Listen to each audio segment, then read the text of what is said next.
Hello, I believe this is vlog 7. If I'm wrong, feel free to correct me. It's been a really hellacious week here in the tri-state area, obviously.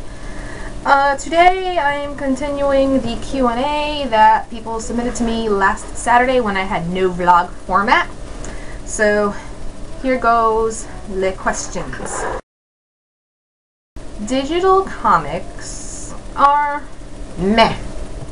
On one end, I can see the great convenience of digital comics in that you can have them on your computer or your iPad. You can read them wherever the hell you want.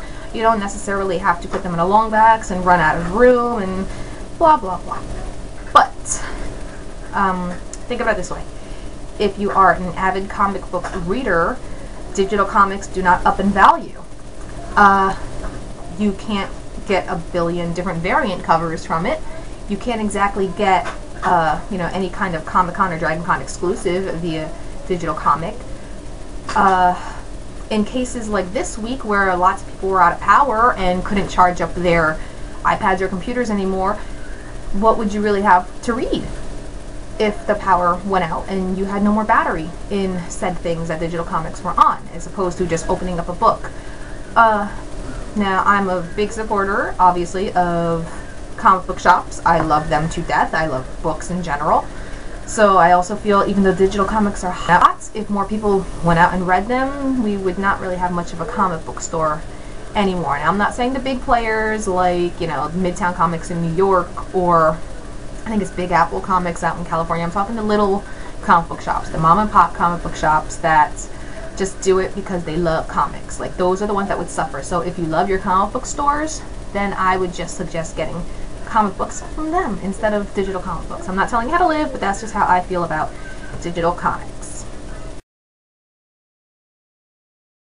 Honestly, I have not heard much about Singapore. I don't know a lot of people that have went there. Anything I do know of it is, internet based. In terms of me wanting to ever travel there, I honestly don't know, because this girl's never been on a plane in her entire life. I've been to Florida via bus, but I've mainly stuck to the East Coast via driving. So would I travel there to visit? I don't know. I don't like planes. I had to narrow down my favorite comic books down to 10 in no particular order. Now, since I am not in my living room near my comic books, I'm in the kitchen, I'm going to have little flashes of the comic book covers I'm talking about. So in no particular order. My absolute favorite comic books are the Zenescope Wonderland series by Raven Gregory, Watchmen by Alan Moore, Batman the Killing Joke by Alan Moore, Batwoman Elegy by G.H. Williams and Greg Rucka, the Ultimate Spider-Man series, pre-Ultimatum, pre-New Spider-Man by Brian Michael Bendis, the Astonishing X-Men run by Joss Whedon, the Elektra Omnibus entire Frank Miller story arc featuring Elektra Assassin, etc. The entire Cable and Deadpool run. Love Deadpool. Fly by Raven Gregory, and Batman Hush Unwrapped by Jeff Loeb. I specifically say unwrapped because the whole thing was just the black and white sketches, no coloring, no rendering, nothing, and I feel the black and white version of it just brought about a whole new level and appreciation to the story of Batman Hush. That being said, this is going to be a really short vlog.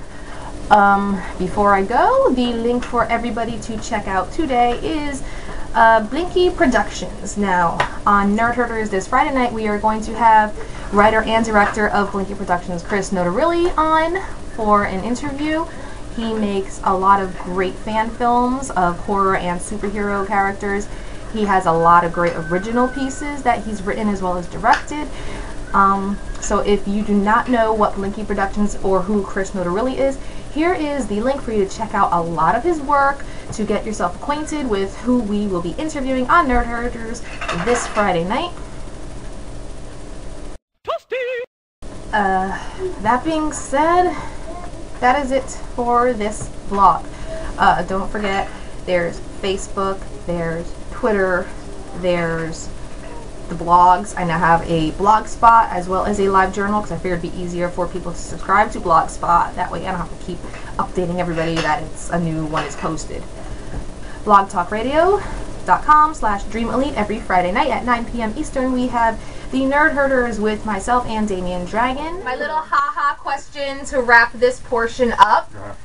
On a technicality, does this make Princess Leia a Disney princess? Ah! My wife has an input on this, actually.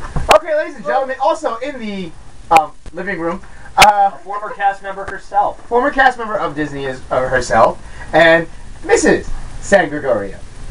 Go ahead. You know, the funny thing is that, like, half the cast members I know are like, yeah, awesome, and then the other half has been posting around there's a Disney princess version of Princess Leia picture going around, and a not a Disney princess version.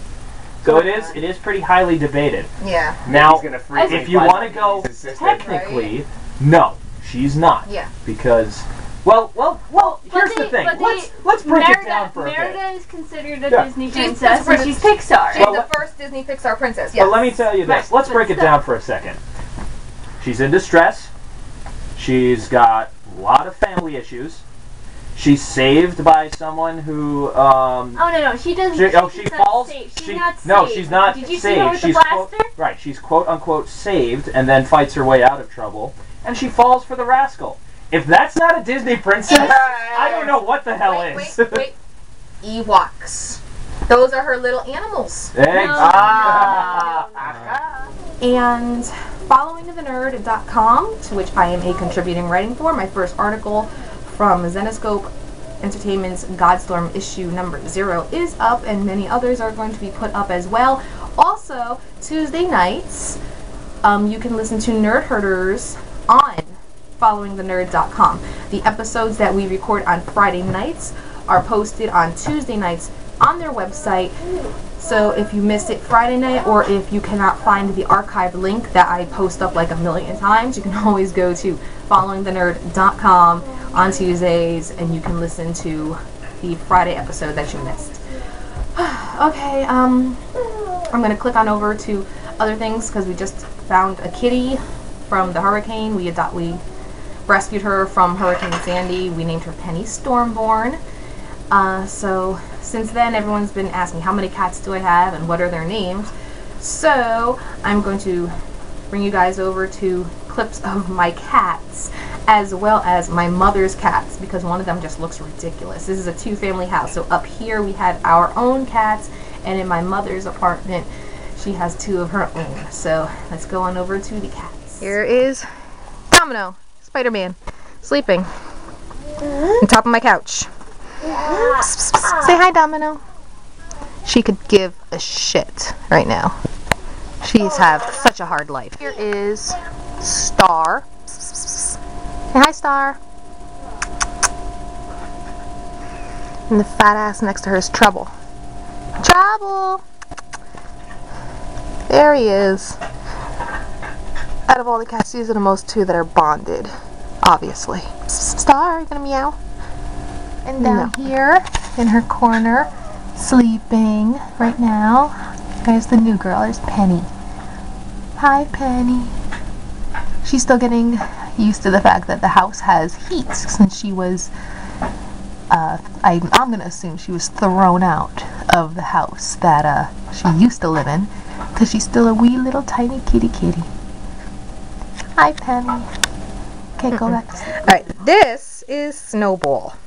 This is my mother's fat cat. Since everyone's so curious about the cats and kittens in this house. Snowy! Yep, there he is. See this? That is the fat cat that my mother has. Okay? Pose for the camera, kitty. He's stuck on the window. Ugh. This is my mom's other cat. This is Sammy. She's a tiny little thing, even though she's balled up right now. She is a tiny little thing. So there's Sammy. She's a little bitch cat. Hi, Sammy.